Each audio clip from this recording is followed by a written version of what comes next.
नमस्कार मित्रों, डॉक्टर संजीव भानावत के चैनल में आपका हार्दिक स्वागत, अभिनंदन। मीडिया संबंधी विषयों पर हमारे इस अभियान को आगे बढ़ाने के लिए आपसे अनुरोध है कि इस चैनल को सब्सक्राइब करें और मित्रों के साथ साझा करें। नवंबर 2024 के प्रारंभ में इंग्लैंड के प्रसिद्ध अखबार गार्जियन ने यह घोषणा की है कि वे अब एक्स, जिसे पहले हम ट्विटर कहते थे, इस पर किसी प्रकार की पोस्ट नहीं डालेंगे। गार्जियन ने एक्स को एक जहरीला मीडिया प्लेटफॉर्म बताया है और इसके मालिक एलन मस्क पर यह आरोप लगाया है कि वे राजनीतिक संवाद को अक्सर प्रभावित करते हैं। यह एक बहुत बड़ी घटना है। मुझे लगता है कि सोशल मीडिया का जिस तेजी से हमारे जीवन में प्रसार हो रहा है, उसने कहीं मुख्य धारा के मीडिया का स्थान ले लिया है। सोशल मीडिया ने जिस प्रकार से भ्रामक खबरों को प्रसारित किया है, उसने विश्वसनीयता का एक नया संकट खड़ा कर दिया है। समझ में नहीं आता है, व्यक्ति स्वयं बहुत असमंजस की स्थिति में है कि किस पर विश्वास करे और किस खबर पर विश्वास न करे। वो कहीं विकल्प तलाश करने की कोशिश कर रहा है, कोई उसको ऐसे विकल्प मिले जहां वह खबरों की उस भीड़ में सही, प्रामाणिक और विश्वसनीय खबरें पा सके। तो गार्जियन की यह घोषणा वस्तुतः इसी दिशा में एक प्रयास है। सोशल मीडिया की जब शुरुआत हुई थी, तब हमें लगा था कि यह संवाद और सूचना का एक प्रभावी माध्यम बन के उभरेगा और कहीं सूचना के क्षेत्र में एक लोकतंत्र की स्थापना की दिशा में एक बड़ा कदम होगा। उसने उम्मीद जगाई थी कि यह प्लेटफॉर्म व्यक्तियों को आपस में संवाद करने के लिए प्रोत्साहित करेगा, अपनी राय को व्यक्त करने के लिए, सरकार के साथ संवाद करने के लिए, अन्याय का प्रतिकार करने के लिए एक ऐसा प्लेटफॉर्म उपलब्ध कराएगा जहां आम आदमी अपनी बात को प्रभावी ढंग से कह सकता हो। कुछ ऐसे उदाहरण हमारे सामने हैं, जिसमें सबसे प्रमुख उदाहरण है अरब स्प्रिंग। किस तरह से ट्विटर और फेसबुक के माध्यम से प्रदर्शनकारियों ने जन सामान्य में जागरूकता प्रसारित करने का, जागरूकता फैलाने का काम किया था। भारत जैसे देश में भी सोशल मीडिया की भूमिका को समय समय पर रेखांकित किया गया है। चाहे वो किसान आंदोलन हो या निर्भया जैसी घटनाएं, सोशल मीडिया ने आम आदमी के विचारों को, भावनाओं को एक मंच पर लाने के लिए बहुत बड़ा काम किया था। जैसा मैंने कहा कि सूचना के लोकतांत्रिकरण के साथ साथ जवाबदेही और पारदर्शिता सोशल मीडिया का एक प्रमुख पक्ष है, जिसने हमारे बड़े बड़े संस्थानों को कहीं जवाबदेह बनाने के लिए एक पथ प्रदर्शित किया। मुख्य धारा की टक्कर में सोशल मीडिया एक दौर में वैकल्पिक मीडिया के रूप में हमारे सामने उभरा था, लेकिन इसके नकारात्मक प्रभाव बहुत अधिक होने लगे। सोशल मीडिया अब दुष्प्रचार का माध्यम बनता जा रहा है, भ्रामक खबरों का आधार बनता चला जा रहा है। चाहे चुनाव का समय हो या कोई और अन्य ऐसे घटनाक्रम, जिस तरह से सोशल मीडिया पर घटनाएं वायरल होती है, वो समाज में सद्भाव और विश्वास का माहौल तैयार करने की दिशा में एक बहुत बड़ा कारण बन जाता है। जिस तरह से फर्जी संदेशों का प्रसार हो रहा है, वो हिंसा और मॉब लिंचिंग की घटनाओं को भी कहीं एक आकार दे रहा है। सोशल मीडिया प्लेटफॉर्म्स अभिव्यक्ति की स्वतंत्रता के नाम पर नफरत फैलाने वाली सामग्री का भी प्रचार प्रसार करने लगे हैं और हेट स्पीच, धार्मिक और जातीय ध्रुवीकरण ने समाज में तनाव और विभाजन की प्रवृत्तियों को आगे बढ़ाया है। सोशल मीडिया के एल्गोरिदम्स ने जिस तरह से उनका प्रयोग किया जा रहा है, सोशल मीडिया की कंपनियां अपने हित में, अपने लिए लाभ अर्जित करने के लिए उपयोगकर्ताओं की रुचियों को और विचारों को प्रभावित करने लगे हैं। कई बार यह पक्षपाती जानकारी को भी बढ़ावा देता है, जो सामाजिक ध्रुवीकरण की दिशा में एक गहरा प्रभाव उत्पन्न करते हैं।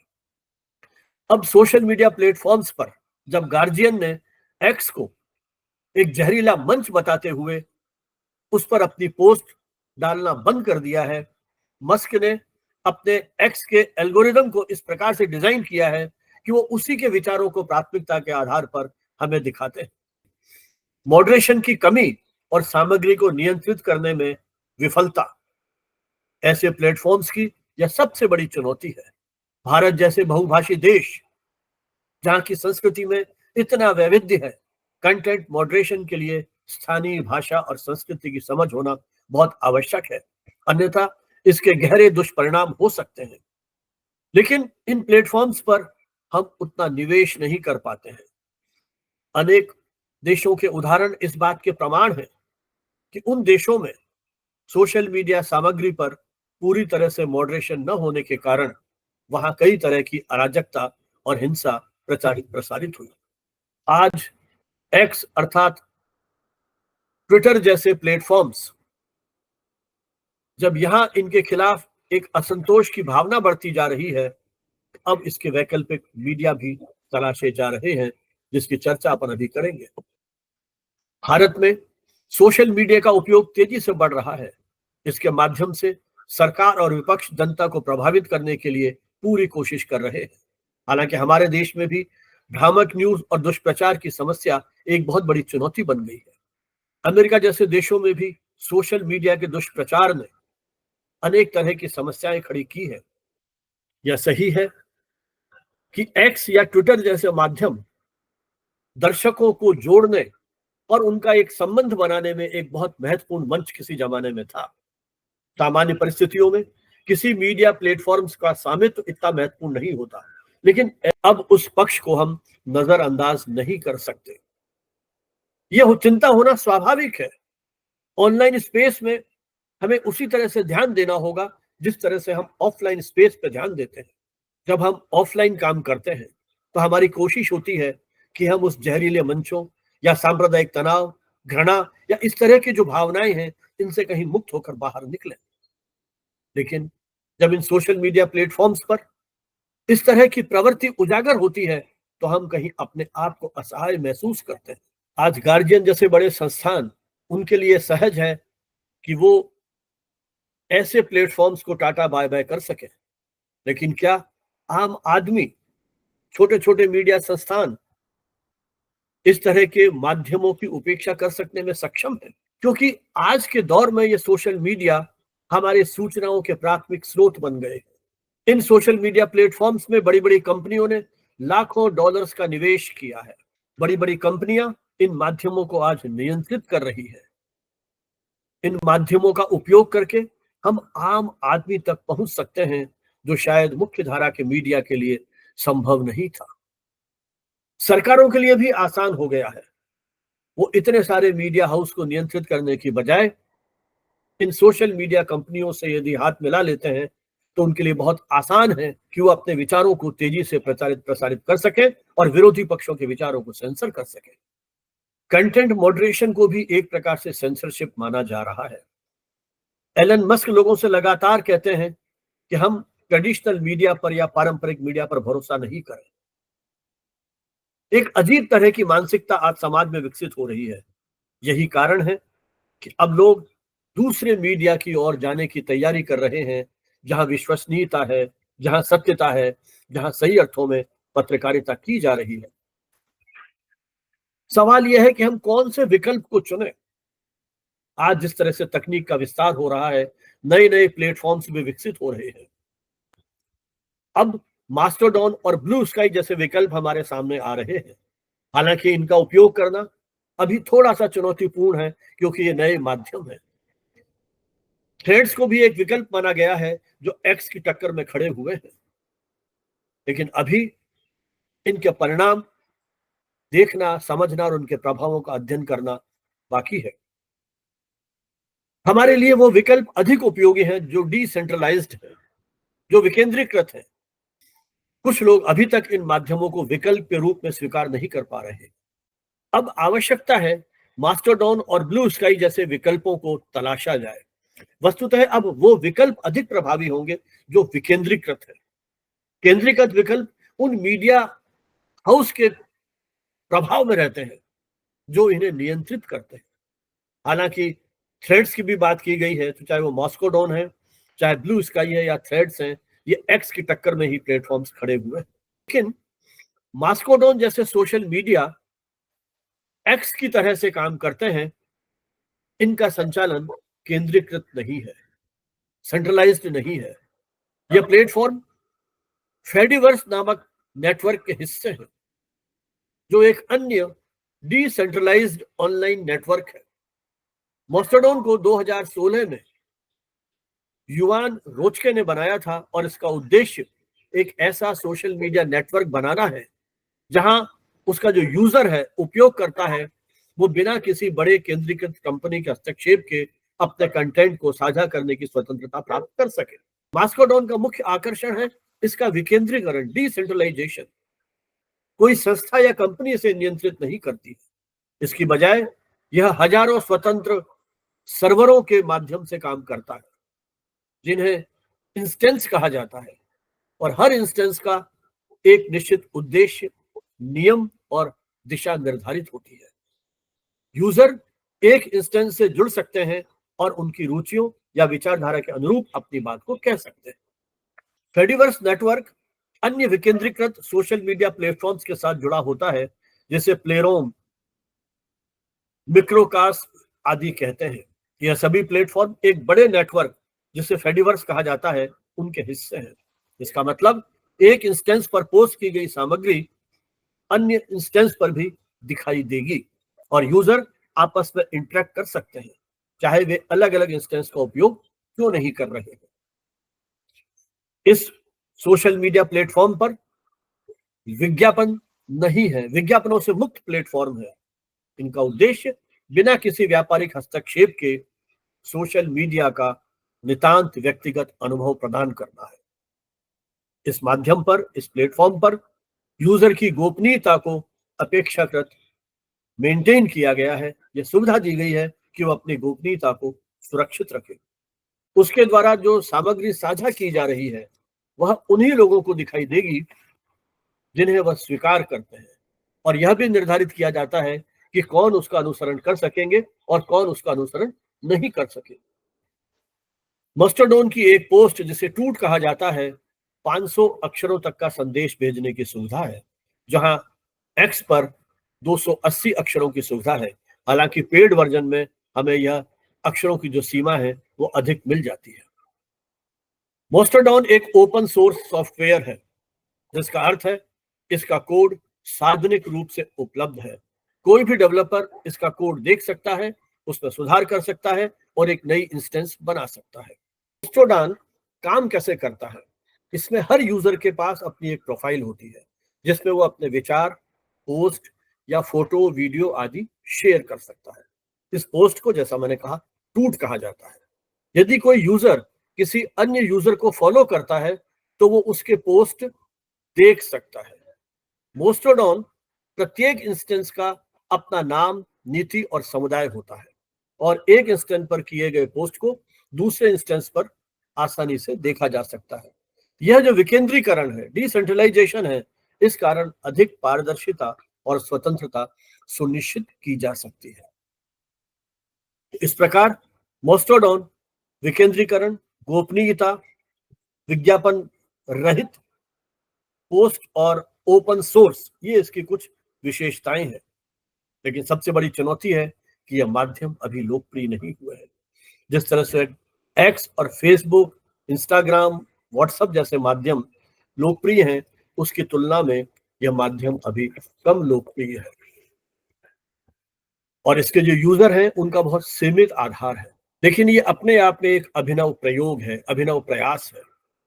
सामाजिक माध्यमों का ये एक अलग तरह का मॉडल है। यह यूजर को अधिक स्वतंत्रता, गोपनीयता और विकेंद्रीकरण का अनुभव देता है। हालांकि यह प्रारंभिक दौर में है और इसमें कुछ तकनीकी परेशानियां हैं, जटिलताएं हैं, लेकिन फिर भी आने वाले समय में ये एक अच्छा विकल्प हो सकता है उन लोगों के लिए जो सोशल मीडिया को केंद्रीकृत और वाणिज्यीकरण से मुक्त करना चाहते हैं। इसका दूसरा माध्यम जो नया उभर रहा है वो है ब्लू स्काई। यह भी एक विकेंद्रीकृत सोशल मीडिया प्लेटफॉर्म है, जिसे विशेष रूप से एक्स के पुराने स्वरूप से प्रेरित होकर के विकसित किया गया है। उद्देश्य सोशल मीडिया की दुनिया को एक नया दृष्टिकोण, नया अनुभव देना है। ब्लू स्काई को ट्विटर के सह संस्थापक टेक डोर्सी ने लॉन्च किया है। जो चाहते हैं एक स्वतंत्र, सुरक्षित और पारदर्शी प्लेटफॉर्म अपने उपयोगकर्ताओं को या यूजर को देना। और इसका विकास एक विकेंद्रीकृत सोशल नेटवर्किंग प्रोटोकॉल के तहत किया गया है, जिसे एक्टिविटी पब कहा जाता है। ब्लू स्काई के जो प्रमुख विशेषताएं हैं, उसमें पहली विशेषता विकेंद्रीकरण की है, डिसेंट्रलाइजेशन की है। सबसे महत्वपूर्ण और आकर्षक पहलू इसका यही है। इसका मतलब है इस प्लेटफॉर्म का नियंत्रण भी किसी एक कंपनी के हाथ में नहीं है, बल्कि यह स्वतंत्र सर्वरों के पर डिस्ट्रीब्यूट किया जाता है, वितरित किया जाता है। यहां भी उपयोगकर्ता किसी भी इंस्टेंस से जुड़ सकते हैं और एक दूसरे के साथ संवाद स्थापित कर सकते हैं। यहां भी उसे अधिक स्वतंत्रता और गोपनीयता मिलती है। यह एक प्रकार से विकसित प्रोटोकॉल है। ये एटी प्रोटोकॉल पर आधारित है, जो एक नया सोशल मीडिया प्लेटफॉर्म है, प्रोटोकॉल है। जो प्रोटोकॉल अपने यूजर को, अपने उपयोगकर्ताओं को अपने डेटा और कंटेंट को नियंत्रित करने का अधिकार देता है और उन्हें अन्य प्लेटफॉर्म्स के साथ इंटर ऑपरेबिलिटी को या आपसी कामकाजी जो एक सुविधा है, वो इनको प्रदान करता है। यह ट्विटर के पुराने रूप से काफी भिन्न है, क्योंकि यहाँ डेटा केवल एक कंपनी के पास नहीं होता है। ब्लू स्काई एक ऐसा प्लेटफॉर्म है जहां स्वतंत्रता और गोपनीयता सुनिश्चित की जाती है, उसकी सुरक्षा की जाती है। आप अपनी पोस्ट, फोटो और वीडियो को पूरी तरह से नियंत्रित कर सकते हैं। यूजर ही यह तय करेगा कि उसका कंटेंट कौन देखेगा, और इसके साथ ही ब्लू स्काई निजी डेटा को साझा करने से बचने का भी प्रयास करता है। इस पर कोई विज्ञापन नहीं है। यह पूरी तरह से विज्ञापन मुक्त अनुभव प्रदान करता है, ताकि जो यूजर है उसमें किसी प्रकार का व्यवधान नहीं आए। ब्लू स्काई भी ओपन सोर्स और पारदर्शिता के सिद्धांत पर कायम करता है। उसी आधार पर उसका सॉफ्टवेयर जो है वो निर्मित किया गया है। इसका मतलब है कोई भी डेवलपर इसका कोड देख सकता है और उसके सुधारने की उसको उसमें अनुमति है। इस प्रकार ब्लू स्काई के भी कई तरह के फायदे हैं और कई तरह के नुकसान भी हैं, जिसमें सबसे बड़ी चुनौती यही है कि इसके उपयोगकर्ताओं का आधार अभी बहुत सीमित है और कुछ तकनीकी जटिलताएं, परेशानियां भी इसमें हैं। वस्तुतः अब आवश्यकता है कि जिस तरह से एआई या कृत्रिम बौद्धिकता का विकास हो रहा है, हमें एक ऐसी तकनीक विकसित करनी होगी जिसमें एआई और मनुष्य दोनों का कहीं मिश्रण हो और वो इन सारे प्लेटफॉर्म्स को कहीं ना कहीं विजुलाइज कर सके, उन पर नियंत्रण कर सके, उन्हें देख समझ सके। अन्यथा बहुत सारी ऐसी सामग्री इन प्लेटफॉर्म पर आ सकती है जो हमारे लिए बहुत खतरनाक साबित होगी आने वाले समय में। कोई भी ऐसा सिस्टम जहां हम भली भांति कम्युनिकेट कर सकते हैं एक दूसरे के साथ, वो प्रणाली निश्चित रूप से लोकतांत्रिक मूल्यों को और समृद्ध करेगी। लेकिन जब ये प्रणाली किसी व्यक्ति विशेष या कंपनी विशेष के हाथ में आ जाएगी, तो यह हमारे लिए सुविधा की जगह एक बड़ी दुविधा बन जाएगी। सोशल मीडिया का स्वरूप अपने आप में अद्भुत है। यह एक ऐसी ताकत हमको मिल गई है जहां आम आदमी अपनी बात कहने के लिए स्वतंत्र और सक्षम है। हमें ऐसे प्लेटफॉर्म चुनने होंगे जिनका नैतिक आधार प्रामाणिक है, विश्वसनीय है और जहां हम सूचनाओं को पर्याप्त रूप से महत्व देते हुए बेहतरीन पत्रकारिता की ओर आगे बढ़ सके।